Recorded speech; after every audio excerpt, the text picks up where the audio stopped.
Clipper. Yes, I know that.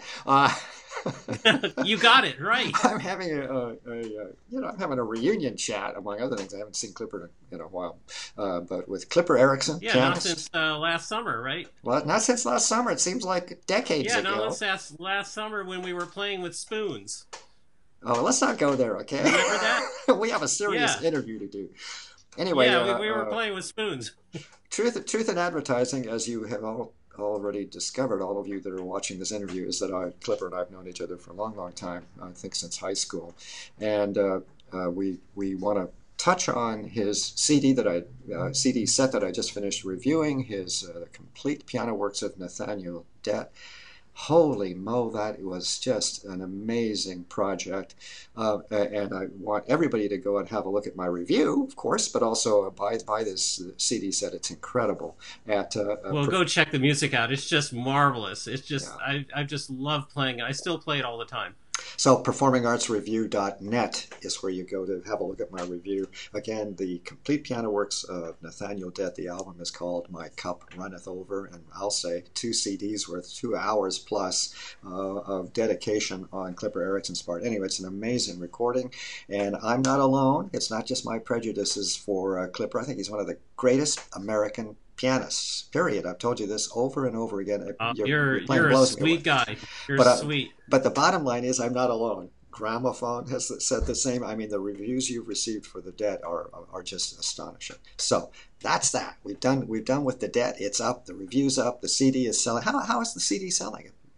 Well, yes, the Debt Well, CD. in 2016, I don't have 17 figures yet, but 2016 it got over 17,000 track downloads, which Wow. is pretty high for a classical CD. Yeah, absolutely. And it's nice for me, and it's nice for me to get all the great reviews, but more importantly than that is what people are saying about Debt, because I've spent so much time with him and with his music and trying to channel him and bring him to a wider audience, that I'm very happy that people are picking up on this and understanding the beauty that I see in the music. And it really gives me heart that he is going to be discovered and he is going to be much better known than he was before. Yes, and we have used the kind of the analogy I have, at least, of Scott Joplin, the kind of rediscovery of the music of Scott Joplin in the Yeah, 1970s with exactly. recordings. It's a kind of similar because Joplin went into an eclipse for a while and then was rediscovered, and now he's considered really a great composer. He's not just a ragtime composer, but a very creative person Yeah, and a exactly. genius composer. As you have made very clear with this CD set. I mean, it's just amazing. Now, let's just talk about just a bit longer about the process, because your next project we're going to talk about is also funded. What do you call that? Help, I've lost the word. Crowdfunded. Crowdfunding. Yeah. Talk to me Yeah, a little bit about the crowdfunding. Debt, because that also was a crowd-funded project. Tell me about the ordeal or not, and so everybody knows. I'm sure a lot of people are interested It in this. wasn't really an ordeal. I had never heard of crowdfunding. It's the recording company that told me about in Parma about crowdfunding. And now, these days, trying to get government money in the form of grants for artistic projects is just awful. That's the terrible thing. Writing grants and not coming up with anything. But crowdfunding allows you to connect with your fan base, people that know who you are, people that follow you, and ask them to help you do your project. And there are many of these sites. There's Indiegogo, there's Kickstarter. Kickstarter was the one I used for Debt. Now I'm using Hatch Fund, which is a little bit different. There's also GoFundMe, which is pretty well known. But GoFundMe basically means give me money because I need it. Kickstarter is and Indiegogo mean give me money because I'm going to give you something back. When I do the project and I get finished, you get copies of the CD, you get signed booklets of pictures from the recording session, so then that brings the whole process alive for people. And that's the beauty of that. It's rather like advanced CD sales. And Hatch Fund is similar. The difference with Hatch Fund is that donations are tax deductible because it's a 501c3 organization, and that it particularly caters to artists and musicians. And it's juried, which means that you can't just go, people look at what you do and say, yeah, this person is doing good work and we want to have him on the site, or her. You can't just go in with your garage band and say, here we go, give us money. But you have to be good to be on Hatch Fund, which is, I thought that was a nice place to be. And tax deductibility, well, it's hard to say whether that really is good now, but it still gives it a flair of legitimacy that I think is good. So Yeah, if you go to that sounds good. hatchfund.org and look for me, Clipper Erickson, or you look for the title of my newest venture, Tableau, Tempest, and Tango, Love it. then you will find me, and you can donate money to the project in really any amount. If you donate $5, I'll give you 5 track downloads from the project, or if you donate more, then I'll give you a signed CD. So there's a lot of levels. You don't have to give me lots of money. If you give me lots of money, then I might come and play a recital of the music, or give you lots of CDs that are signed and pictures and so on. Listen to this man, and you know this is the 21st century, folks. As in, entrepreneurs, artists have to get with it, and I think Clipper Erickson's a Well, we great do idea. have to Good get with example. it, and Yeah. it's not easy. It's No, that's not fine. easy, but Yeah. we have to. And it's not only that it helps you do your project, it also helps you get your project out there because you have to. Yeah. You can't And rely on someone else to publicize it and push your exactly right. project. You have to do it yourself. Yeah, exactly right. And we'll talk about this CD in particular, but I love the title. It's very evocative. Good. Okay. You've just I'm explained happy that for that. these various crowdsourcing organizations that people can choose from. It's just a huge, glorious, wide open world for individual creative people. You don't have to go begging. You don't have, as you said, don't have to There's go all kinds asking of cool foundations stuff to on there. submit. You go on Hatch Fund or Kickstarter, you'll find rock bands, you'll find jazz artists, you'll find composers, you'll find visual arts, sculptors, painters, everything. And a lot of great projects out there in on all kinds of arts. So let's talk about the next great Clipper Erickson project. You're going to give me full details. Tableau, Tempest, and Tango. Go. Yes. David Finko is a Russian emigre composer that I've known for about 20 years. He came to the States in 1979 when there was a lot of Jewish emigration away from the Soviet Union, and settled in the Philadelphia area. And he's a wonderful composer, particularly of piano music. He's written 3 piano sonatas. The third one was written for me in 2009. And about 5 years ago, when I was up in upstate New York researching the Debt Project, I visited him. He now lives in Fredonia, just west of Buffalo.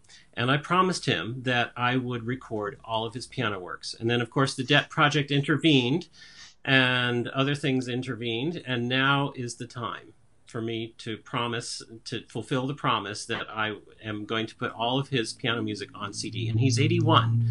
So I want him to live to see all of it out on record. Wow. So that was the genesis of the project. Then, on top of that, I have a wonderful relationship with a very fine composer at Temple University named Richard Broadhead. He's Temple composer emeritus, and he's written me 2 works. The first work is Sonatina Tangera, Tango Sonatina, and the second one is Sonata Notturno, a sonata about the night. And I promised him also that I would record these pieces. So here you go. They came together.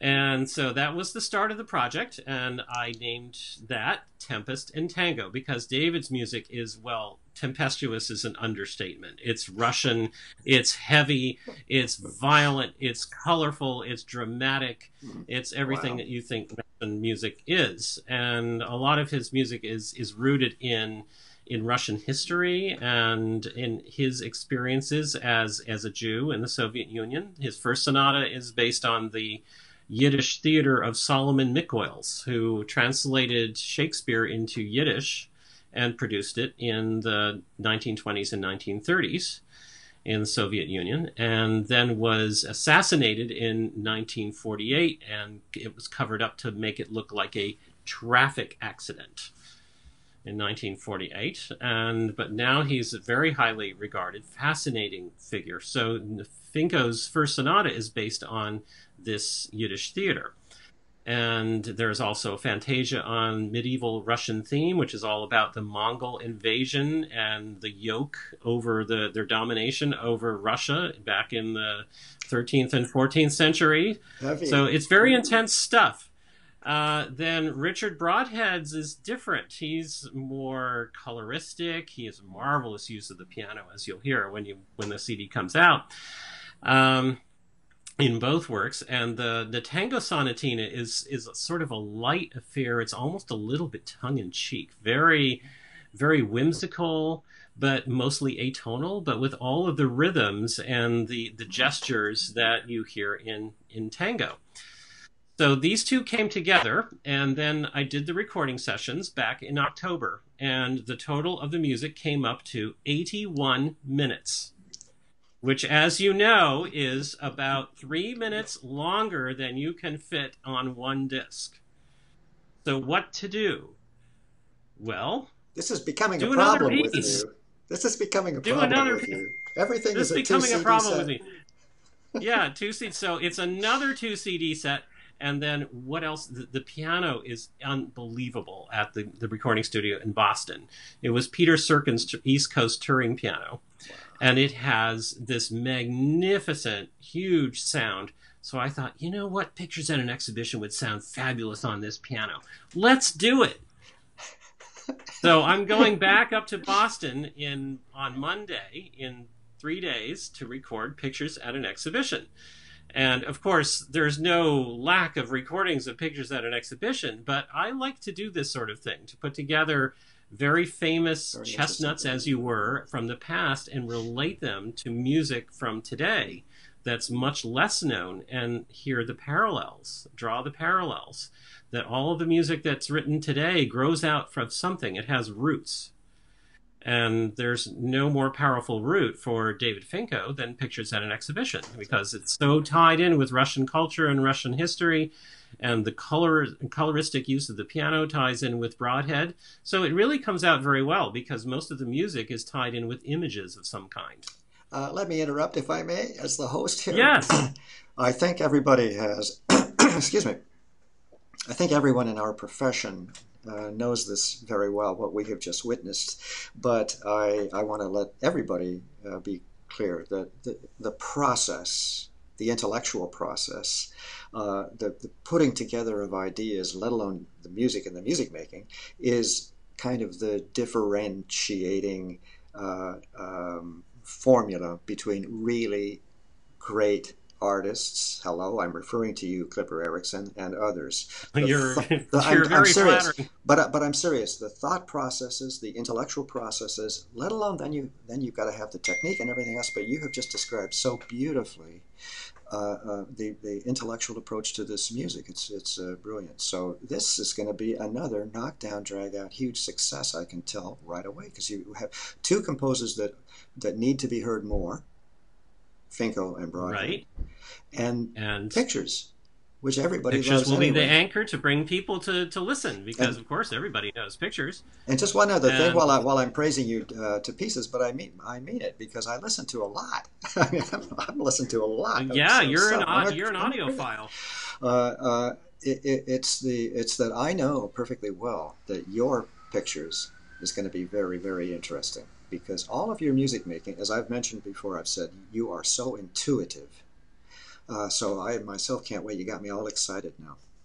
That's a piece that I grew up with, that I wanted to play before I could play hardly any of it. When I was a kid, I was at my grandmother's piano up in northern Michigan when I was about 10, and I could play hardly any of it, but I so badly wanted to play this piece, so I just picked out what I could and read through what I could of this piece, and it's been with me really forever. And it's something that you can do something original and personal with. There's so many different aspects of the piece. Yeah. Also, and it's good Sorry, it's also good to be getting older, frankly. I mean, I myself, and well, I think it is. And I feel like I'm finally figuring this stuff out. How about you? Well, yeah, I recorded Pictures 20 years ago, but I play it differently now. And I think that needs to go down too. And we'll look at things like Glenn Gould's Goldberg variations. You know, there's the early one and there's the That's late right. one, and they're different. And well, that reflects your life. Yeah.